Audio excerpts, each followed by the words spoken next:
Welcome back to the Deep Dive. So today we're tackling something I hear discussed a lot.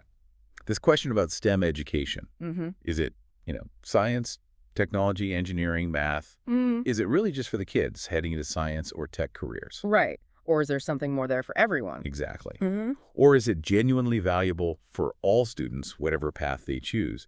We're digging into an article from CEO World Magazine today. Okay. It's by Fotis Pantopoulos called Beyond the Classroom: The Rising Importance of STEM for All Students.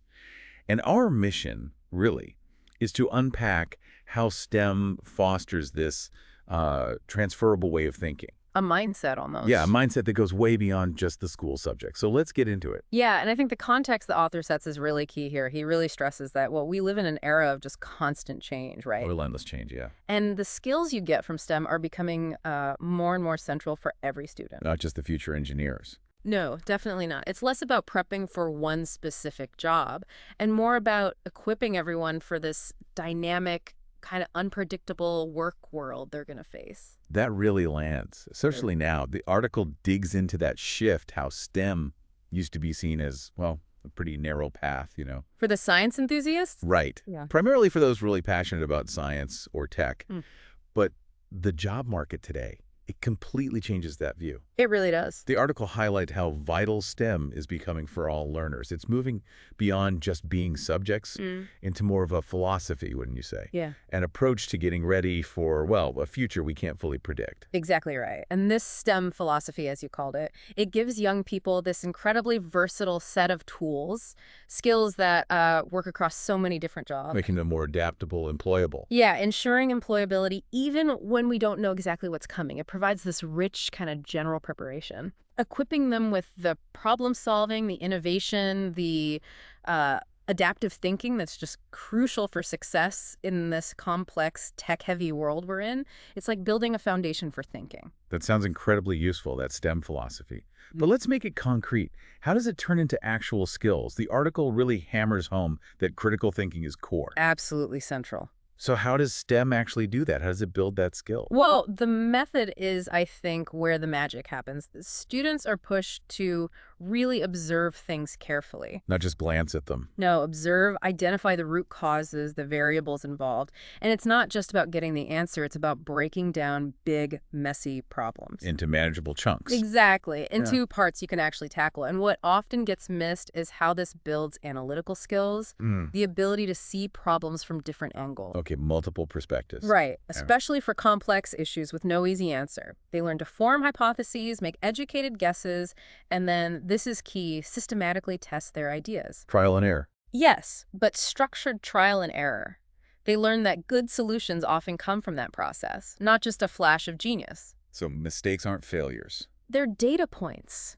This whole iterative thing, it builds mental flexibility. It makes you better at weighing different views, adapting what you know, which in our tech-driven world is vital. It's less about being right first time and more about learning how to figure things out. It sounds like teaching resilience, almost. Yep. Like being a data scientist for your own learning process. Oh. I mean, think how often we give up if something doesn't work immediately. Exactly. That's a big shift. And it's not just fixing problems, it's creating new things too. Yeah. We often think of innovation as, a light bulb moment. that sudden flash. Yeah, but the article suggests STEM builds it more practically. What does that innovation journey actually look like in STEM? The article lays out a pretty clear pathway, actually. It demystifies it a bit. It starts with really understanding who you're designing for the user needs. Empathy, almost. In a way, yes. From there, you explore lots of possibilities, brainstorming, ideation. Getting ideas out there. Right. Then you move into testing, building initial prototypes. They might be rough. Doesn't have to be perfect first go. Not at all. The key is continuous refinement. You tweak based on what you measure, what you learn. You iterate towards something better. Okay. And this builds a genuinely experimental mindset. It gives students the confidence to imagine new ways of doing things. And the open-ended problems. Yes. Facing problems without one single right answer forces you to think divergently, outside the box. Makes sense. And building quick prototypes teaches you innovation as a process, step by step. Improving through testing, even learning from failures, that builds real resilience, tenacity. That connects directly to being entrepreneurial, doesn't it? Absolutely. It Right. fosters that mindset and the ability to drive change, create those disruptive technologies we see shaping economies. That practical confidence sounds huge. Yeah. I often pictured STEM as solitary geniuses in labs. Ah, the stereotype. Yeah.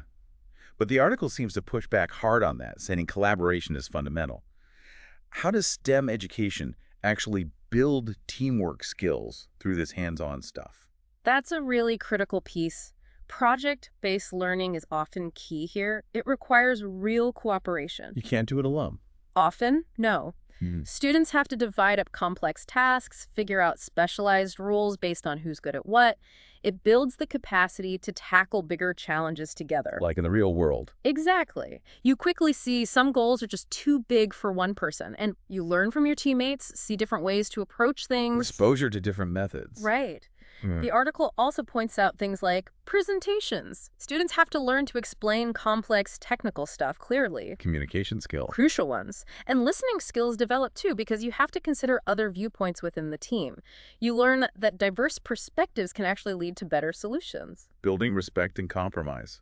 Yes. And if you zoom out, this mirrors the trend towards interdisciplinary teamwork everywhere in the modern workplace. Hmm. It underlines how important those soft skills really are. So it's not just about the technical know-how, but working with others who have it too. Huge takeaway.